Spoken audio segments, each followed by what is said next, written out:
অঞ্জনা, আমার রান্নাঘরে সবাইকে স্বাগত। প্রত্যেক শনি আর মঙ্গলবার ঠিক সকাল 9টায় আমি হাজির হচ্ছি আপনাদের সামনে নতুন নতুন রান্না নিয়ে।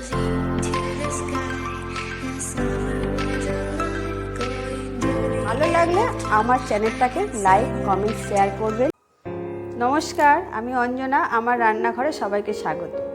ঠিক সকাল 9টায় আমি আবারও হাজির হয়ে গেছি আপনাদের সামনে নতুন এক রেসিপি নিয়ে। আজকে আমি দেখাবো বেগুন ঝুমকা। বেগুন পোড়া, বেগুন ভাজা আপনারা খেয়ে খেয়ে বোর হয়ে গেছেন, তো আমি নিয়ে এলাম আজকে নতুন রেসিপি বেগুন ঝুমকা। তো চলুন ভিডিওটা স্টার্ট করি। তো চলুন এবার আমি দেখিয়ে দিই বেগুন ঝুমকা করতে কি কি লাগবে। আমি প্রথমেই এখানে এরকম কপিস বেগুন নিয়ে নিয়েছি। বেগুনগুলো এখানে এখন রেখে আমি এবার এখানে একটা মশলা তৈরি করব। এখানে 3টে শুকনো লঙ্কা, কটা গোলমরিচ আর একটু সাদা জিরে নিয়েছি। এগুলো শুকনো খোলায় একটু ভেজে নেব। এর মধ্যে আমি জিরে আর গোটা শুকনো লঙ্কা আর গোলমরিচগুলো একটু ভেজে নেব।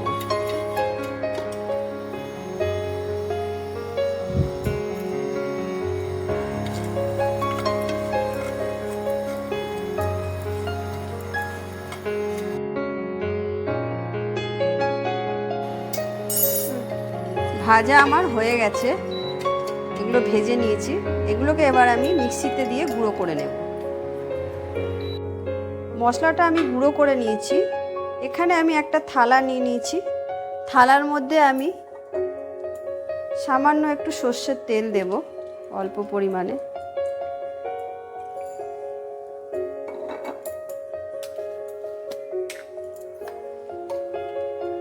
একটু হলুদ দেব, অল্প করে হলুদ দিলাম, একদম সামান্য।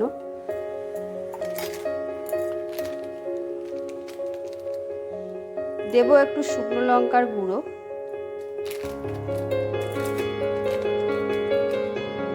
এখানে দিলাম সামান্য একটু জিরের গুঁড়ো।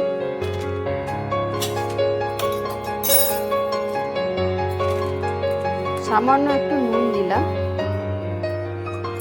দিয়ে আমি এই বেগুনগুলো, এই মশলাগুলো আগে ভালো করে মাখিয়ে নিলাম এরকম করে। নিয়ে বেগুনগুলোকে আমি এরকম করে সবকটা বেগুনগুলোকে এরকম মাখিয়ে নিই।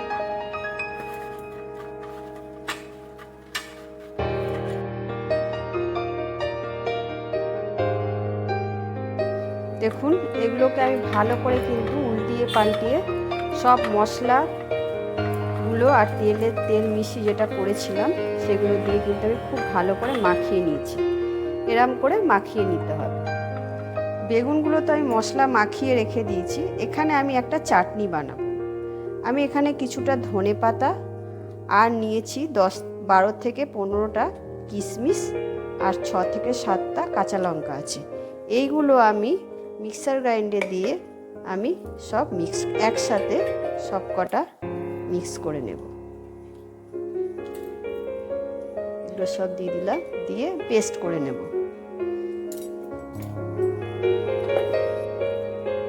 পেস্ট করে নিয়েছি আমি এটা। এর মধ্যে আমি এখন একটু সামান্য নুন দেব, কারণ এটা নুন দিয়ে পেস্ট করিনি। নুন দিয়ে এটাকে আমি ভালো করে একটু মাখিয়ে রেখে দেব।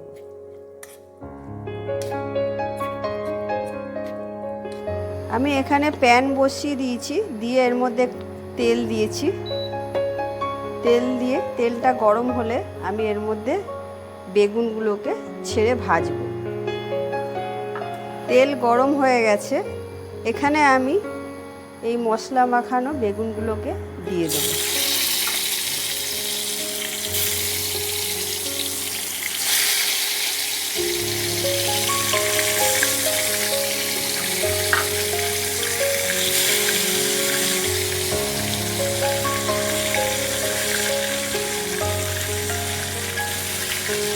সবকটা বেগুন আমি এর মধ্যে দিয়ে দিলাম। বেগুনগুলোকে এবার আমি ভেজে নেব। বেগুন ভাজার অনেকটা তেল ছিল, আমি তেল কমিয়ে নিয়ে এই তেলটা একটুখানি তেল রেখেছি। এই তেলের মধ্যে আমি যেই ধনেপাতা আর কিশমিশ আর কাঁচা লঙ্কার যেটা পেস্ট করে রেখেছিলাম সেটা আমি এর মধ্যে দিয়ে দেব।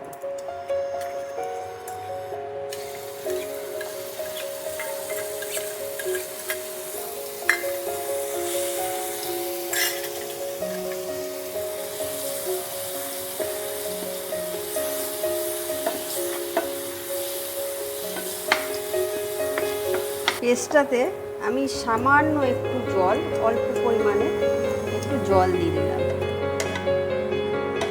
দিয়ে এটাকে আমি যতক্ষণ না তেল ছাড়ছে এটা, আমি ততক্ষণ এটাকে একটু হালকা আঁচ রেখে কষিয়ে নেব মশলাটা।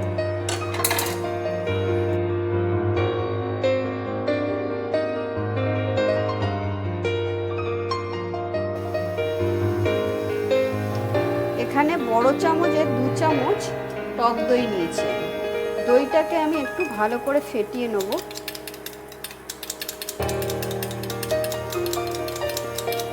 ফেটিয়ে নিয়ে আমি এখন এই দইটা এর মধ্যে দিয়ে দেব।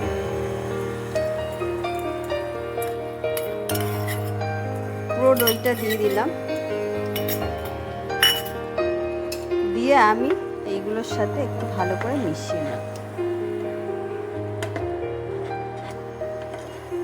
এটা কিন্তু একদম হালকা আঁচে এটা করতে হবে, বেশি বাড়ালে এটা একদম পুড়ে যাবে, আর এটা বেশিক্ষণ ভাজা যাবে না। আমি 1 মিনিটের মতো এটা কষিয়ে নিয়ে এটা আমার হয়ে যাবে।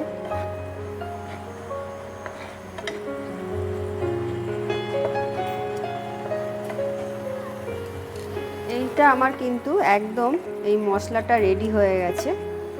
এটা আমি এবার এর মধ্যে বেগুন এটা নামিয়ে নেব। এবার আমি এই মশলাগুলো প্রত্যেকটা বেগুনের ওপরে এরকম করে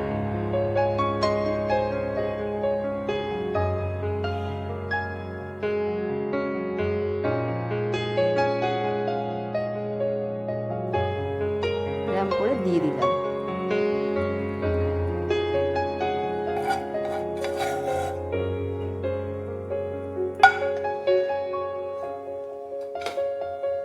এবার আমি সেই শুকনো লঙ্কা আর জিরে আর গোলমরিচ যে গুঁড়ো করে ভেজে রেখে গুঁড়ো করেছিলাম, সেই মশলাগুলো আমি এর মধ্যে ছড়িয়ে দেবো। মশলাগুলো কিন্তু আপনারা পুরো একদম গুঁড়ো করবেন না, এরকম আমি যেরকম দানা দানা করেছি যাতে মুখে পড়ে সেরকম মশলাগুলো দিয়ে দিতে হবে। এরকম করে মশলাগুলো আমি ছড়িয়ে দেবো।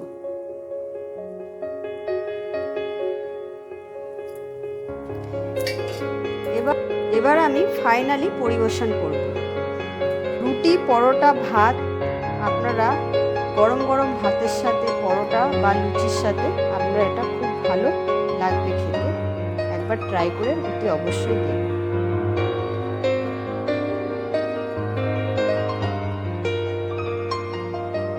হয়ে গেল আমার বেগুনের ঝুমকা।